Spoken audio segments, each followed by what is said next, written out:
السلام علیکم دوستو، آرش وائس کی پہلی ویڈیو پہ میں آپ سب کو ویلکم کرتا ہوں۔ تو کہانی کو شروع کرتے ہیں۔ ایک طبائی بزرگ تھے، حضرت ابو عبدالرحمن فاروق۔ تاریخ بغداد نے لکھا ہے کہ اپنی بیوی کے پاس آئے اور کہنے لگے کہ ترکستان میں جہاد ہو رہا ہے، میں چلا جاؤں؟ بیوی کہنے لگی، میں حاملہ ہوں۔ فرمانے لگے، تو اور تیرا حمل اللہ کے سپرد، یہ 30,000 درہم ہے، یہ تو رکھ لے اور مجھے اجازت دے، میں اللہ کے راستے میں جاؤں۔ فاروق نکلے، 1 ماہ، 1 سال، 2 سال، 3 سال، کوئی خبر نہیں۔ فاروق کہاں گئے؟ پیچھے بیٹا پیدا ہوا، پروان چڑھا، جوان ہوا۔ بیوی کی جوانی ڈھل رہی تھی، اپنے خاوند کے انتظار میں دیواروں کے ساتھ جوانی گزر رہی۔ سیاہی سفیدی میں بدل گئی، رونق جھریوں میں بدل گئی اور جوانی بڑھاپے میں بدل گئی۔ وہ پھر بھی انتظار کرتی رہی کہ کبھی تو آئے گا۔ 30 برس گزر گئے، لیکن فاروق کا کوئی پتہ نہیں۔ کبھی خبر آتی کہ زندہ ہے، کبھی خبر آتی کہ شہید ہو گئے۔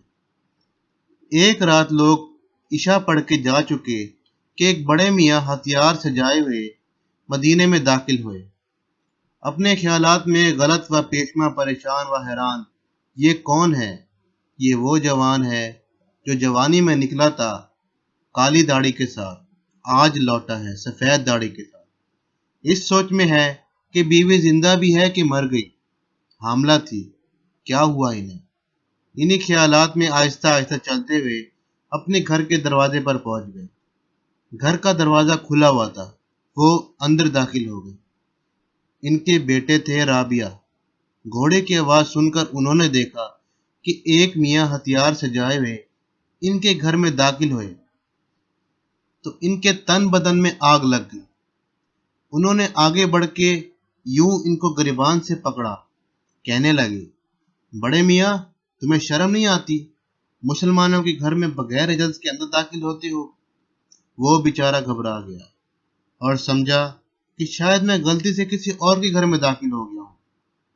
کہنے لگے، بیٹا معاف کر دینا، میں یہ سمجھا یہ میرا گھر ہے۔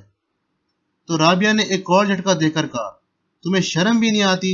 جھوٹ بولتے ہو، چلو میں تمہیں قاضی کے پاس لے چلتا ہوں۔ جب آوازیں بلند ہوئی تو ماں کی آنکھ کھل گئی۔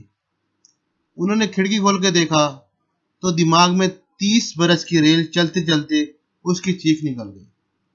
بیٹے نے گھبرا کے دیکھا، میری ماں کو کیا ہوا؟ کہنے لگی، رابعہ؟ بولے، جی اماں۔ کس سے لڑ رہے ہو، پتہ ہے تمہیں؟ رابعہ کہنے لگا، نہیں تو۔ کہنے لگی کہ یہ تیرا باپ ہے، اس کے پاؤں میں پڑو۔ وہ قدموں میں گر گئے، پاؤں چومنے لگے، معافی مانگنے لگے۔ باپ بیٹا گلے مل گئے۔ میاں بیوی کی کہانی چلتی رہی۔ 30 برس کی فجر کی اذان ہو گئی۔ بیوی سے کہنے لگے کہ وہ جو پیسے دیے تھے اس کا کیا کیا؟ بیوی کہنے لگی، مسجد میں جا کے دیکھ لینا۔ جب مسجد پہنچے تو نماز ہو گئی تھی۔ اپنی نماز پڑھی اور روضہ رسول صلی اللہ علیہ وآلہ وسلم پر تشریف لائے۔ اس وقت روضہ اتھر مسجد سے باہر تھا۔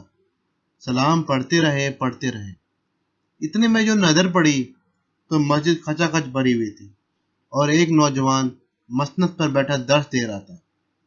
بینائی کمزور ہو چکی تھی، پہچان نہ سکی کہ کون ہے، تو پیچھے بیٹھ کر درس سننے لگے۔ جب درس ختم ہوا تو ساتھ والے آدمی سے کہنے لگے، یہ نوجوان کون ہے؟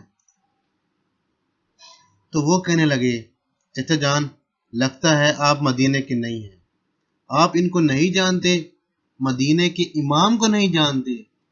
کہنے لگا کہ بیٹا ہوں تو میں مدینے کا، پر آیا بڑی مدت کے بعد۔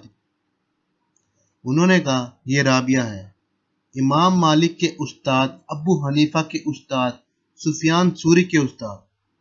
وہ ان کی عقیدت میں تعریف کرنے لگے تو کہنے لگے، بیٹا تو نے نام تو بتایا، اس کے باپ کا نام نہیں بتایا۔